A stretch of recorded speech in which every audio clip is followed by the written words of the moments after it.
abbiamo assistito ad uno speech davvero molto interessante che verteva principalmente su 3 aspetti fondamentali: la conoscenza di se stessi, la conoscenza dell'altro e la conoscenza della natura.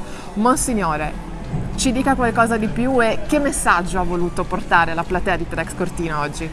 Allora, partendo del principio del Papa su, diciamo, una sua enciclica de Laudato Si, il punto dell'invito del Papa è: non c'è ecologia senza antropologia, cioè non si può cambiare tutta la realtà del mondo che stiamo assistendo se prima non si cambia l'uomo. Certo. E quindi nella presentazione quello che volevamo analizzare era come facciamo a cambiare l'uomo, perché se non cambia l'uomo neanche cambia la natura.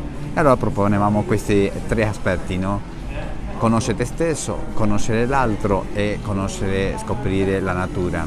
Conoscere se stesso perché normalmente nella nostra vita sempre stiamo guardando la finestra degli altri, no? Sempre pensiamo che gli altri sono più felici, più fortunati, che non hanno problemi, e questo non è così. Tutti abbiamo problemi, no? Ma soprattutto tutti abbiamo delle cose belle che dobbiamo scoprire, che dobbiamo coltivare per poter donarci. Dobbiamo pure scoprire, il secondo punto, gli altri, perché essere troppo abituati a che l'altro sta lì fa sì che uno non torna a scoprire la bellezza dell'altro, la bellezza della relazione, e quindi rifare sempre la relazione, no?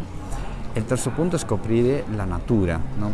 Perché pensiamo a volte sì, la creazione, il cosmo, tutte queste cose sono talmente grandi che che ci posso fare io? Niente, e quindi c'è un po'... Certo, si tende a lasciare esatto. lì, no? In realtà non è così, perché se ciascuno di noi nel suo piccolo fa il suo dovere, chiudere il rubinetto, la spazzatura differenziata, cioè tutti, uno più uno, crea un tessuto, e questo fa cultura. Certo. Cioè noi possiamo farla, quindi per avere un'ecologia nuova dobbiamo avere una umanità nuova, per avere una umanità nuova dobbiamo essere nuovi noi. Con questi 3 punti possiamo iniziare.